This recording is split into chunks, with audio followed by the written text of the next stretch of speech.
We've made it! We are at video 12 of my paint marker marathon. I really wish I could... Thank you, little assistant. I really wish that I could test more brands. Unfortunately, this is where my funding stops for the moment. There are plenty of other paint marker brands I would love to test out, and if there are any that you guys would love to see that I haven't hit in this series, please leave them down in the comments section. Or if you find them later, feel free to @ me on TikTok, Instagram, Twitter. Just bombard me with paint markers. I am always happy to find more brands. Do I need them? Yes, absolutely. What are we talking about here? All that aside, the last paint marker in this series is what I originally thought was going to be 2 separate brands. When I was originally looking for paint markers, I saw these Pilot Pinters on Amazon. So at midnight, I bought myself a pack of those, went to bed, woke up, and said, oh, I need to buy myself some paint markers, so I accidentally bought a second package. And then when I was going through the Blick Arts website, I saw Pilot Juice pens, and they looked similar-ish, but I wanted to just buy a few, make totally sure that they weren't the exact same marker. But we're getting a little bit ahead of ourselves here. Let's first set out the rules that I've been following for all of these paint markers. Every marker in this series is being tested on the packaging, the swatching, and the drawing. They will get a number out of 5. At the very end of this, we will see, based on their ranking within those criteria, who really is the best paint marker. Posca pens are so far holding steady at the top of the leaderboard. Will they beat everyone else out? Or will Pinters manage to rise above? Let's see. But first, let's get into the packaging and see the differences between the Pilot Pinter markers and Pilot Juice. Yeah, they're the exact same marker. These are the exact same marker, just packaged in different countries. Pilot Juice only has a limited amount of markers on the Blick website, and the sellers I found, at least, had a much wider range of the Pilot Pinters. Why there are 2 different names? Why they couldn't just call them Pinters here? I have no idea. If anybody does know, I would love to hear, so leave it in the comments. Overall, between the 2, I kind of prefer the Pilot Juice packaging. Let me zoom you in here. These markers are the exact same at the very top. They have what size they are, the nib shape, and the millimeter size, and then the color down at the bottom. Though one has it only in English, I think the other has it in French. The Pilot Juice pens display the information of how to use the marker in a graphic sense, whereas it is written out on the Pilot Pinter. Neither of them include a color number. The caps are very uniquely shaped, so these are really easy to tell when you're putting them in your marker storage. They are tiny. Here is the Pilot Pinter and Juice. Here's a Posca pen. So it doesn't really look like they're losing much. It's maybe like 1 inch to 1.25 inches. Taking into account someone with larger hands, they're probably going to have to scrunch their hand up quite a bit more to use these pens. I managed to just fit them in my little baby hands, but I feel like over time these could become uncomfortable to use because they're a good deal thicker than Posca pens are. So they're just chunky and stout like yours truly. I'm excited to see these swatched, and like Poscas, you don't have the ability to see the ink inside of them, but I think overall I'm going to give them the same score as Posca's, a 4. For the swatches, we're going to be using, get all the calf hair off of it, the purple, which is already very dirty for some reason. This is the violet, actually, and then pastel pink. Alright, so here's the pink, which it's like a sugar bright pink. And then here's the purple. The dots are really nicely consistent with these markers. And the lines, I can get pretty good points. The purple is a little bit more feathery than the pink is. Here is one layer. It's tearing up the paper a tiny bit, but not the worst so far. Let's go ahead and dry these. So I feel like I can see a little bit of the paper behind the pink, but this second layer is just pulling up more of the paper than actually laying down more pigment, I feel. I think it's more or less the same problem with the purple. So I think the opacity of one layer is pretty much just fine. And actually, I'm really curious. So here is the pastel pink from Pilot. Here is the light pink from Posca. This is so bright. For also some more comparisons, my current favorite pink, which is this more dusty pink, but it is such a sugary pink. Next is the gesso test. It's kind of like a stand-in for rougher paper. Let's see if I get any splotches. The nib is having a tiny bit of trouble with feathering, especially up at the top here, but it's not the worst. I'm not getting the splatters I've seen in some pens. So here's our varnish dots, and here is our dark over light backgrounds. It's definitely eating the paper a little bit, but honestly, kind of every pen in this test has. I need to test out a whole bunch of different papers. If you have any suggestions for papers, I would love to know. Wow, that pink is even blowing out the camera a little bit. It's definitely more vibrant in person. This is our last varnish test. I'm going to paint in a few different directions to make sure it smooths out. And like most of the paints, you do have bleeding from the dark color.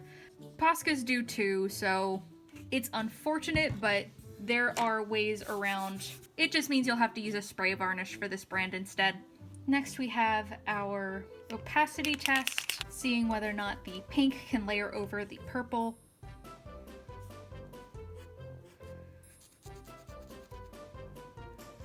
It's certainly not as bright as it is on its own. The dark layers over the light just fine, but it looks very similar to how the Posca layers, so it is going to lose a point for the opacity here.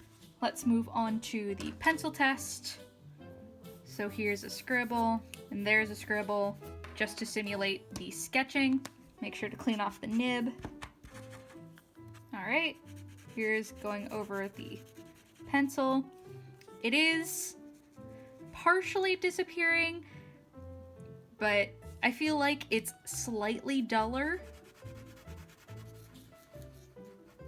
It certainly gets rid of the color erase pencil.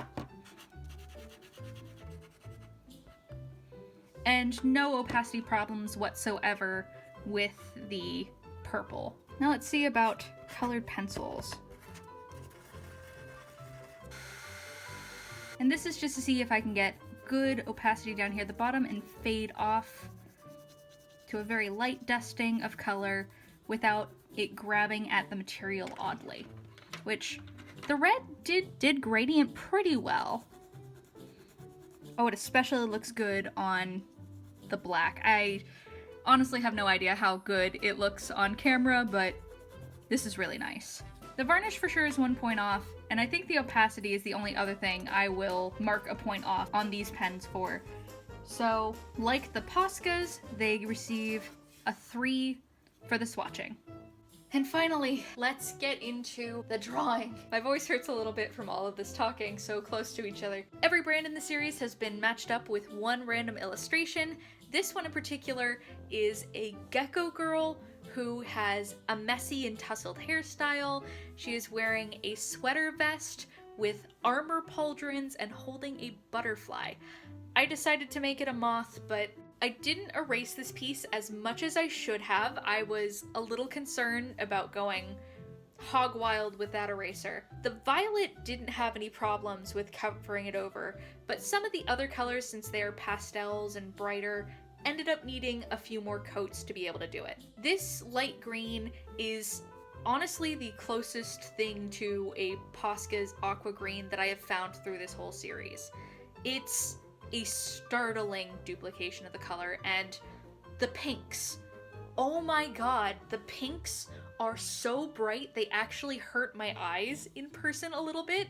I had to futz with all of the camera settings and the light balance in my editing program to be able to make it somewhat close to how it looked in person, but the pinks are leagues ahead of the other colors. It could be a good thing if you're looking for that neon color, especially a neon light pink, which I feel like is a little rare, but I think I'm in love. Which sucks because this is one of the few brands that I'm not quite sure where to get my hands on, because I found them through a random Amazon seller that didn't have tracking. I'm not sure of where to buy more of these. I did think that yellow would be an okay fit for her skin tones, but once I got into it, I realized that the yellows weren't contrasting enough, so I moved on to the light blue and the pastel blue. Then those ended up not being contrasting enough for me, so I covered over the light blue with just the regular blue. I'm gonna have to try to get my hands on some of the smaller nibs for these.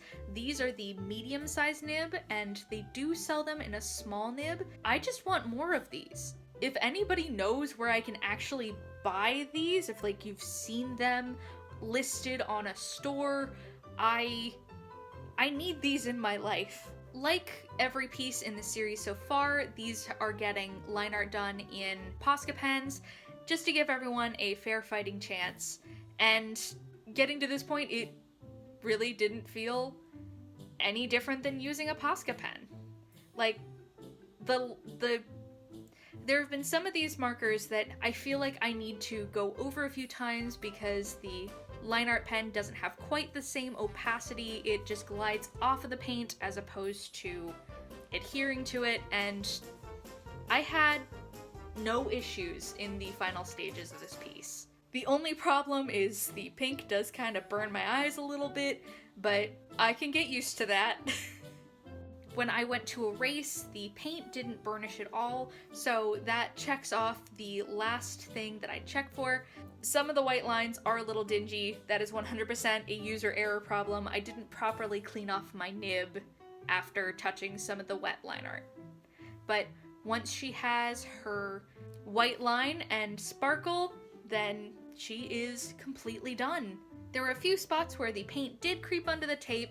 There's one very, very tiny negative in comparison to being probably the closest marker to Posca's. I have some concerns about how the packaging will feel as you use them long term because they are that oddly chunky shape. As far as the use goes, I think these are another 5. This is another pen that just felt so similar to using Posca's that I can find absolutely no faults in the process. These 100% get my seal of approval, and with that, they have received a 12 out of 15 and exactly the same scorecard as Posca's. If you were looking for one brand to widen your paint marker range, definitely start looking around for Pilot / Juices. That does leave the question, if they're tied, who won? I am going to say that Posca's still win, considering I used Posca line art pens on every single one of these, and thus far I haven't found another brand that has matte finish fine liner pens in a wider range than black and white. I'm pretty sure there are finer Pilot Pinters. I need to get my hands on some, but they're just like a step down, not all the way down to a line art level. So Posca's still hold out as the top paint marker in my book, but if you're looking for more colors that feel exactly the same when you use them, then Pilot Pinters are your best bet. So our last lineup is as follows.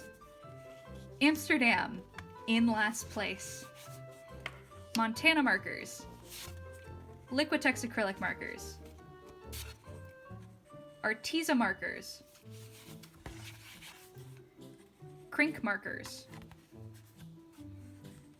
Pebeo acrylic markers, Molitos, Morphone markers, the combined two pieces for Ohuhu markers, Deco color markers, Pilot Pinters, and Posca pens. Thank you guys so much for joining me while I go through this series.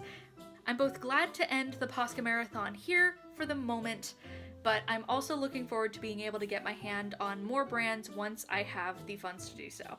I hope you like the piece as much as I do, and if you guys missed any of the Paint Marker Marathon, then the playlist is linked at the end. I hope if you guys did join me along for this series, I hope you stick around for more videos in the future. If so, I'll see you there.